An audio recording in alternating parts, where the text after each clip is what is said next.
दोस्तों आज की वीडियो में हम ये जानेंगे कि जो टाइप 1 डायबिटीज़ है ये बच्चों में ही ज़्यादा क्यों होती है और टाइप 2 डायबिटीज़ बच्चों में क्यों नहीं होती। तो इसी टॉपिक पर आज का वीडियो रहने वाला है और यही चीज़ें हम जानेंगे।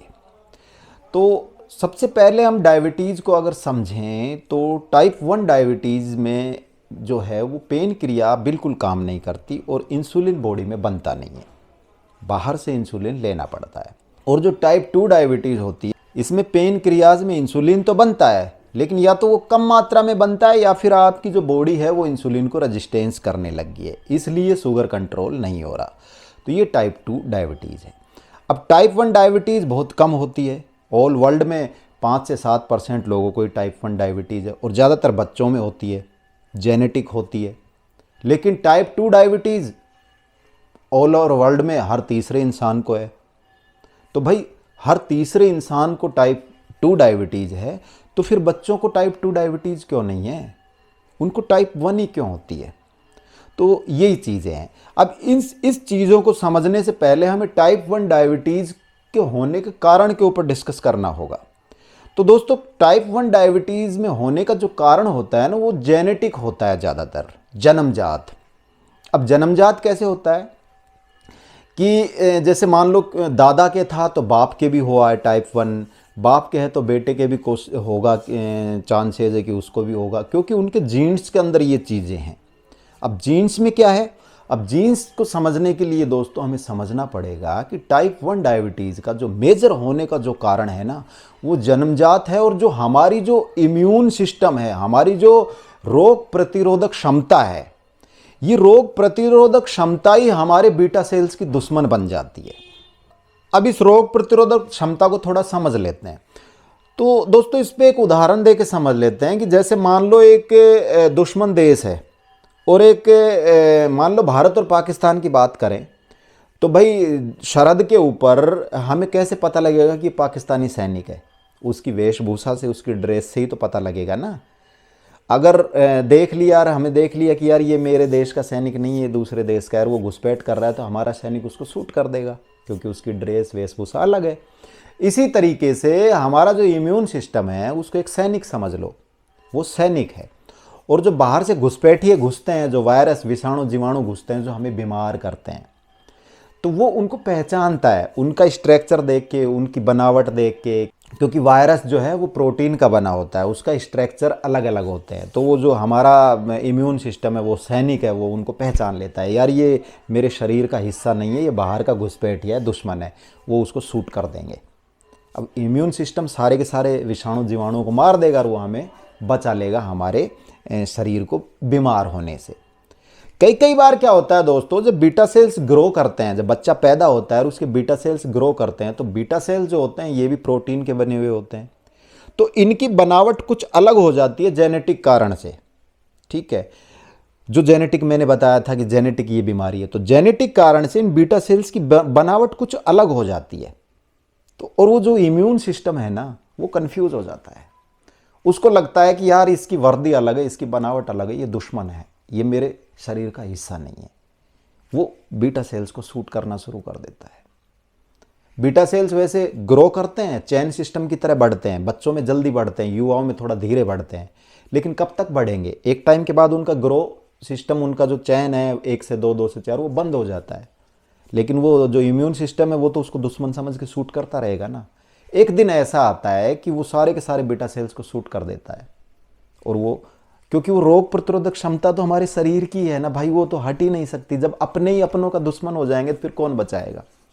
तो जो रोग प्रतिरोधक क्षमता है वही हमारी बीटा सेल्स को मार देते हैं, सबको दुश्मन समझ के। क्यों? किसी किसी में जेनेटिक कारण की वजह से उनका स्ट्रक्चर, उनकी बनावट थोड़ी अलग हो गई, उनकी वर्दी थोड़ी अलग हो गई, और वही कंफ्यूज कर गया हमारे रोग प्रतिरोधक सिस्टम को, यानी इम्यून सिस्टम को। वो कंफ्यूजन में उसको दुश्मन समझ के शूट डाउन कर दिया, मार दिया। अब भाई सारे के सारे बीटा सेल्स खत्म हो जाएंगे और वो टाइप 1 डायबिटीज का शिकार हो जाएगा। तो ये होता है जेनेटिक कारण। अब भाई बात करें कि ये टाइप 1 बच्चों में ही ज्यादा क्यों होती है, बड़ों में क्यों नहीं होती? तो बड़ों में वो इसलिए नहीं होती क्योंकि जो जेनेटिक होना है वो बचपन में ही हो लेता है। पैदा होते ही जो हमारा इम्यून सिस्टम है वो बीटा सेल्स को खत्म करना शुरू कर देगा, अगर करना है तो। और अगर वो उसको नहीं करना है तो फिर वो बड़ा हो जाएगा तब भी नहीं करेगा। इसलिए टाइप 1 होना होगी तो बचपन में ही हो जाएगी, वो बड़े तक इंतजार नहीं करेगी।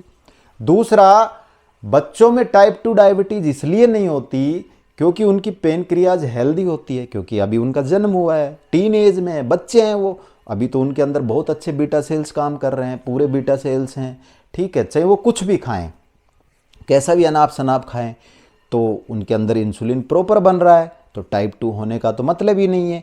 तो बच्चों में टाइप 2 इसलिए नहीं होती क्योंकि जब वो बच्चे ग्रो करते हैं, बड़े होते हैं, एज में आगे बढ़ते हैं, आगे चल के 15 साल, 20 साल, 25 साल, 30 साल के बाद फिर वो टाइप 2 के शिकार होते हैं। तो इसलिए बच्चों में टाइप 2 डायबिटीज़ नहीं देखी जाती, टाइप 1 ही बच्चों में ज़्यादा मिलती है। बहुत से मैसेज आते हैं, सर मेरा बच्चा है और उसको टाइप 1 डायबिटीज़ है। भाई उसको टाइप 1 ही डायबिटीज़ होगी, क्योंकि टाइप 2 डायबिटीज़ होने का तो कोई कारण ही नहीं है ना, क्योंकि अभी तो वो बच्चा है।